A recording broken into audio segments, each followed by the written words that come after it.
Magandang araw mga classmate. Magbakuna ako ng B1 plus IB, no? So kahit konti lang yung sisiyo dito mga classmate, bali ano lang to sila, 18 piraso lang. Oh, sabay na natin yung first batch tsaka second batch. Kailangan nating magbakuna para surbol tayo mga classmate. Ito matawag classmate, buyer. Intro muna. Mamaya muna to, mamaya. Sige lang.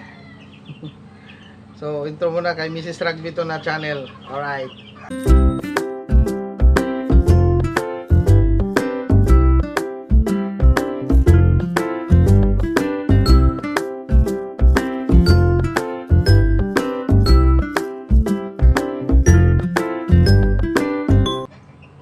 Mix lang natin to mga classmate.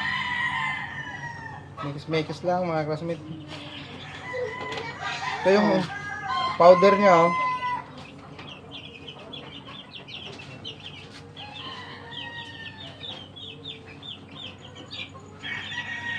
Dahan lang. Oops. Huwag natin punuin. Ayan. Huwag natin punuin ito mga classmate. Tunaw na nga siya actually. Oh. Tunaw na siya. Ayan, para matunaw. Huwag ganun ha. Huwag na ganun na siya. Ganun lang. Tapos kunting ano lang. Ganyan lang. Oops. Hindi mo kailangan na pursahin to. Kasi tunaw na nga ito mga classmate eh. Ano? Tunaw na siya. Mabilis lang ito matunaw.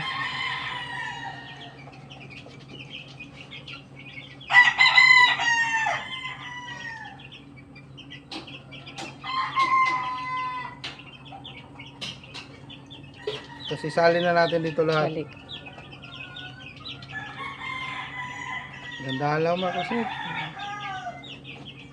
Surbol lang. Okay.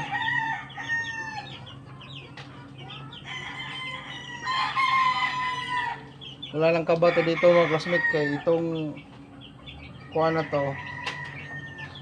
Itong Lasota na to, B1 lagi kami dito, no?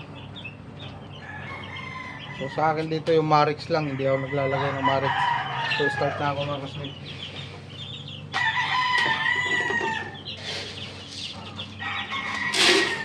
Alam ko lang.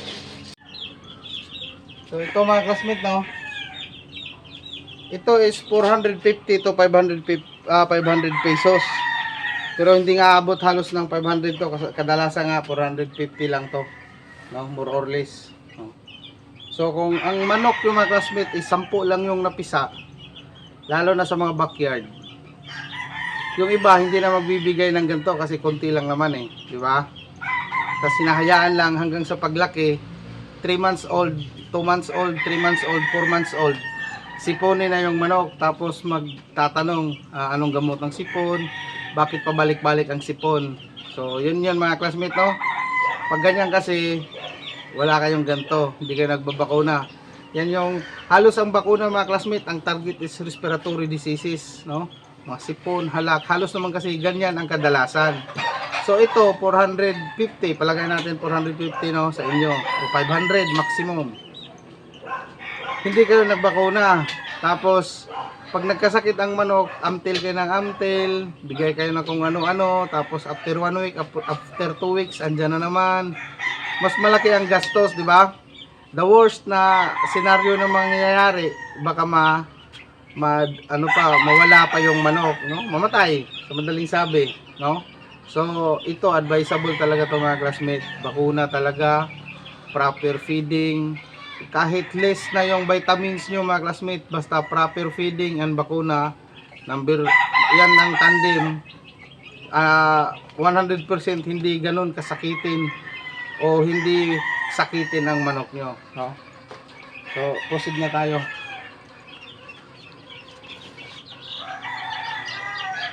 Basic lang ito mga classmate, isang patak lang to sa yan, pinapasok ko dyan, no? Isang patak lang to sa mata. Yan.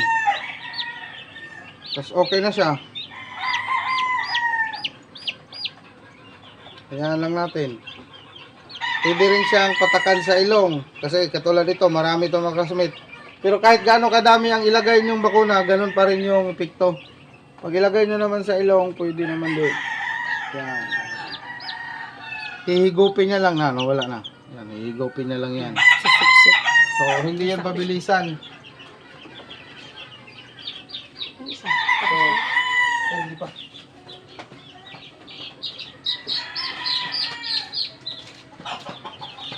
So, hindi to pa, naka-play yan? Hindi to pabilisan mga classmates ha. Ang the best yan mga classmates sa ilong talaga. Sa ilong ako nagpapatak.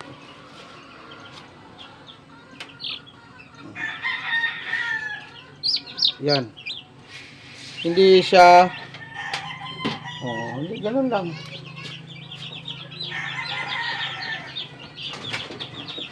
Tagal ko lang nagbabakuna mga classmate, no? Pero hindi ko makuha yung bakuna ng iba na tak. Google, ano nga ko eh. Paano kaya nila pinabilisan yun? No? Pasok na siya oh. Okay na. Ano naman yan? Madali naman sa iba. O mabagal yung, paano ba? Mabagal yung kuhan ko, galaw. Kasi hindi ko kayang bilisan to eh.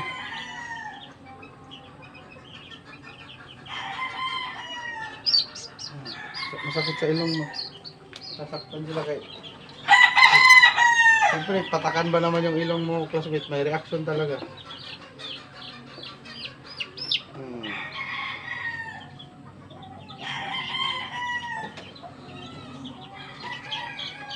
Anim na piraso to mga classmate, tapos may 12 ako dyan. Yan.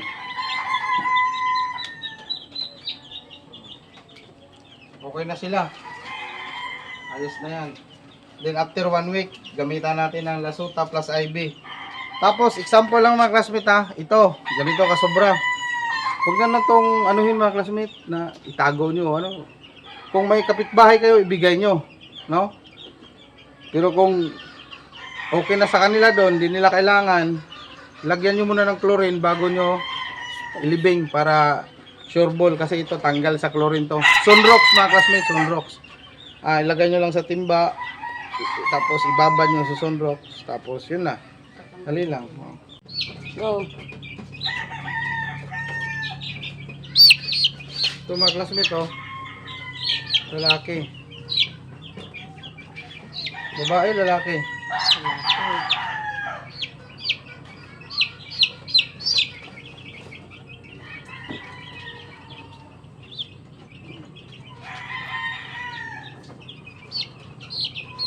Ito, kasya siguro to ng mga 1,000. 1,000. ganito. Oo, 1,000. Magkulit.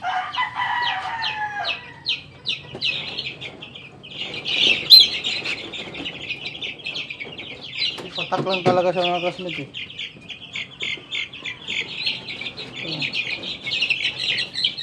Yan o, ganun lang siya o. Yan lang.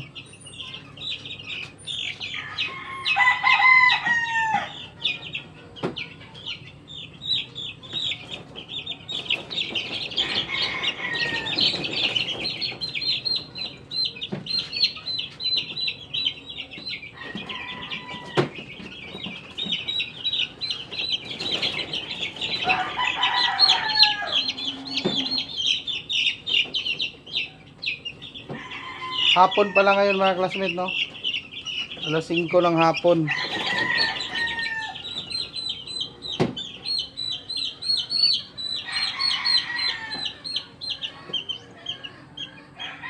Tulak natin. Ayaw, masuk sa ilong. Ayun. Oops.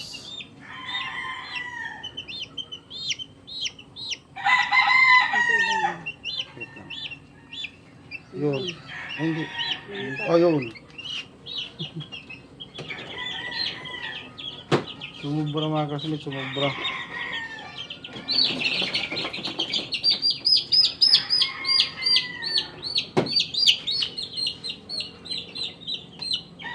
Last na yan? Ito. Ganda sana kung maraming lalaki to.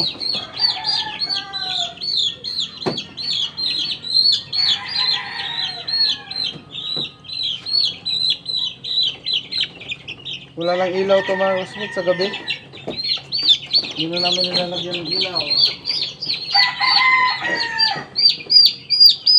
Oh, dandan.